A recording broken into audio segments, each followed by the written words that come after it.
Hey folks, so today I thought we'd have a look at changing rural landscapes in the UK. So I've popped a map of the UK on there, but if you don't have one, you can just write UK in a bubble and then join me in finding out about the Outer Hebrides and South Cambridgeshire. So I'm just going to pop the topic title. So this is AQA GCSE Geography, and we're looking at changing rural landscapes in the UK.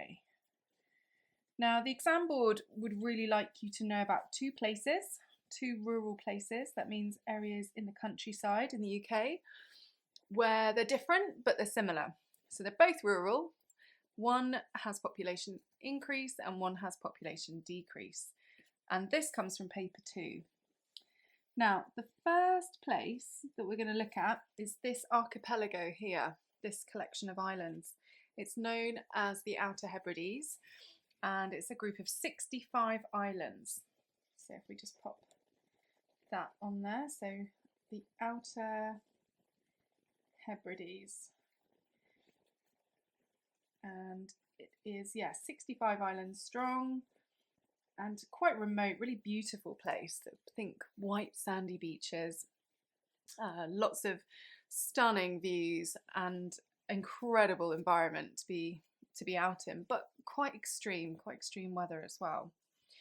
Now the other place we're going to move to, so if you think London's around here, I'm going to draw a big arrow to roughly here, and this is a place called South Cambridgeshire. So it's really rural, really flat, not very hilly, good weather, very sought after, lots of people want to live there. It's one of the top, I think it's the top 20 places in the UK for people to live in, and it has had rapid population increase. So if we draw an arrow going up for that one, let's just, because we're talking about people, let's pop some stick people on there. I'm going to do this case study, I'm going to do the two at the same time. So we'll talk about one and we'll talk about the other, and we'll work through this, sort of comparing them, because that's the kind of question that you could get in an exam. So this place has seen what we call rapid population increase in sort of recent decades. The population at the moment is 150,000. But that is set to increase to around about 180,000 by 2031. That's going to have a considerable impact on the local area. Whereas if we go across to the Outer Hebrides, if we draw kind of a jagged line going down, it has seen really quite significant decrease in population. So on average, I'm not going to put many stick people here, because on average there's approximately 10 people per square mile in the Outer Hebrides. So very, very small population for the area of land that it covers. It's a huge space. And we can put there 10 people per square mile. So the population in the Outer Hebrides was about 46,000 back in 1900, 1901, and it's gone down about 50%, around that, to about 26,000 people, okay? And that number is still declining, okay? And we can say that's 50% less since 1901. So it's gradual, but it is a steady decrease. Now, if we look at the weather of the two places, Cambridgeshire has a really mild climate, so it's really easy to grow food there. It's not too cold, not too hot, and it's just a really nice, what we call a mild climate. Nice, easy conditions to live in.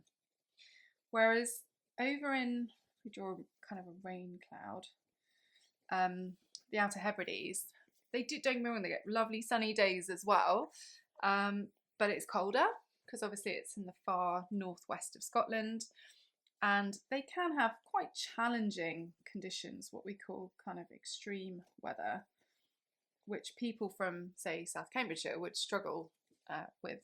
You need to be quite tough, quite hardy, because it's also extremely remote. In fact, that can be our next point. So sticking with the Outer Hebrides, if we draw a road, obviously they do have roads, but smaller roads, no rail access, yeah, quite remote. Okay, so we just want to write that on there. So very remote, quite hard to get to. Okay, and what we would say are kind of poor transport links. So if you didn't drive, for example, it would be quite tricky place to get to. Whereas over in Cambridgeshire, excellent transport links, super easy to get around. They have big roads, motorways. They've got the train lines everywhere. They've got public transport as well, lots of good buses. So I'll put here trains and bus links. So yeah, it's really super easy to get around, and also because of where it's located, it's really easy to get to from other places as well. So we call that excellent transport links. Yeah, so if you didn't drive, it would be easy to get there, basically. Everybody these days relies on the internet, as we all do. We're using it right now. So Wi-Fi connectivity is super important, and that's supposed to be the Wi-Fi symbol. I'm not sure it's working. There we go. So yeah, Wi-Fi and the internet really good in Cambridgeshire. Whereas the Outer Hebrides, you can move into a property there and just not have the internet and not really struggle to get the internet. Some properties do, some don't, and it's quite intermittent. So we'll just put here poor Wi-Fi connections. Now, obviously, these days, that can affect a lot of things. It's not just getting onto Instagram; it's people's jobs. Working from home, using the internet. Really important, but like I said, it's tricky in this landscape, which is another reason I think why some people are moving on and moving out. If you're looking to live in either of these locations, there's a huge difference in house prices. So if you I'll just draw a house, very basic house. A house in South Cambridgeshire is going to set you back a huge amount of money. It's one of the most expensive places you can live in the country. And the thing with house prices is they're very much sort of supply and demand. If people want them, if there's more people looking for houses than there are houses on sale, it drives the price up. So that's what's been happening. Because of that influx of people, the number of properties, they just can't build enough at the moment. And that has driven up the house prices. Okay, the people that are wanting these houses, just so we're clear where they're coming from, there's a huge amount of migration into South Cambridgeshire. So just draw some stick people and put migrants. Now they're not coming necessarily from other countries particularly. There is a bit of an influx from Eastern Europe. A little bit from across the EU actually, but also from London. So it's within the UK as well. So if you put migrants from the EU and London, okay, because there's really good job opportunities and things there as well. In fact, some of the top tech firms, but we'll come to that in a second. So if we go back over to this side and we draw another house. Okay, so you could have a similarly sized house, will cost you a fraction of the price, okay? It's going to be much, much cheaper. So low house prices, which is, it's kind of attracting people because some people will want to move there just because they can keep animals, grow their own food, live in a cheap place.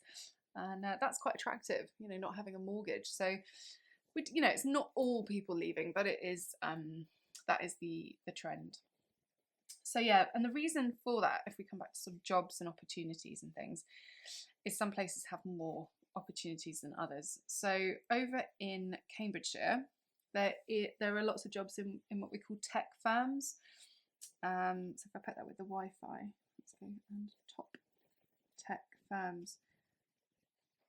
That basically means well-paid jobs in tech. So think, science parks. We've done this before on one of my other infographics. You're looking at the very latest kind of technological developments and businesses around there. So a lot of those are located in this area. Whereas over in South Cambridgeshire, there used to be kind of lots of farming, lots of fishing. There's still lots of farming, but the fishing has seen a decline. So I don't know if you could just want to draw a fish best you can. I always have moments where I think I can draw a fish and then I can't. Let's have a go. Just put 10 on it. There we go. We've got sort of a fish. And just a downwards arrow, like so. And then if you write underneath, there's been a sort of fishing decline. And that's, it's difficult conditions, like we said, difficult weather. It's a challenging job being working in fishing or being a fishing person. It's hard. And, it doesn't bring in often huge sums of money. So another thing they do is people farm. There's quite a lot of farming. You can draw sheep. Lots of sheep. They're quite hardy animals. And lots of people. Gosh, that is a bad sheep. I hope your sheep is better than mine. Let's draw another sheep, see if we can make up for it. Give it a smaller head this time. That's a bit better. So farming, there's lots of farming and crofters, if you've heard that term before, so people keeping their own animals on their crofts, on their smaller farms. But all sorts of jobs. That we watched something interesting with my GCSE group about a chap who was farming seaweed there. So really quite hard work cutting seaweed to make money, for the shops and for cattle feed. Over in Cambridgeshire, there used to be loads of farming. So we can just pop our sheep, another sheep back in there. I'm actually going to put a big cross through it, okay, because the amount of farms and farming jobs has decreased hugely, and the reason for that is to make space for developers to build houses. So we can just put there's been a loss of farming industries. Okay, well, as I mentioned before, it's really flat land, it's really fertile, and it's a lovely climate. So it's great for farming, but obviously flat land in a nice sunny or nice area, nice good conditions and climate is also something that housing developers want. So they sell their farms, sell the land to developers, and then that's basically what helps them make more money and make more houses for all the people that want to live there. But let's we sort of talked good and bad things here, but if we think a little bit more about social and economic impacts now. So if we have kind of a sad face because they're not great for both of them, but that's okay. We can talk about why they're not ideal in an exam question. So if you put there social, so that's people, and economic impacts. And economic is anything to do with jobs, businesses, the economy, money. For South Cambridgeshire, there's options, not great ones, but I'll talk you through it. So basically, the biggest social issue is that everybody's getting older. Okay, and I've done a little gravestone with RIP because it's an ageing population. Basically means that everybody's getting older, and some of them are getting very much older now, and they're not being balanced out with youngsters. There's less families, less children, less people of working age.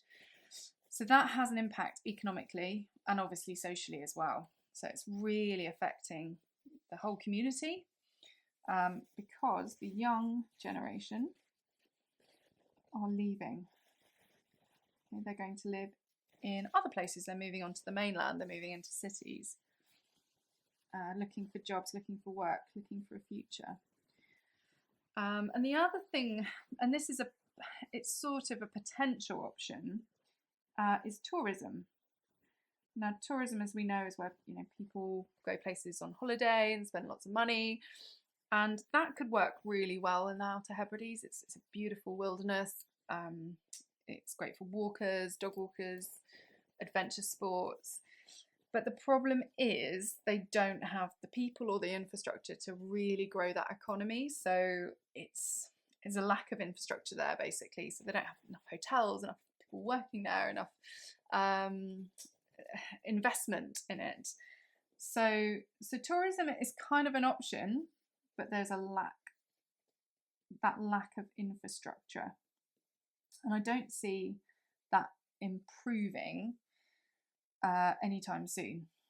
So lack of infrastructure to grow the industry. Okay. They need an injection, basically, of finance to make that happen. So you could totally talk about that in an exam question. Now, over in Cambridgeshire, if I so if we do again, we've got the social and economic impacts. Over here, that has the biggest social, let's put social impact, stick person, is there has been a strain on services. Okay, so if you want to send your child to school, if you want to go use the doctor's surgery, hospital, those kind of things, these public services are getting inundated because it's not overpopulated yet, but it's headed that way. And the other one, so I'll put it over here, is congestion. Now, congestion is where you have too many cars on the road. And these roads were not built for that many cars. And the problem is it's affecting the air quality, and it's affecting air pollution in the area.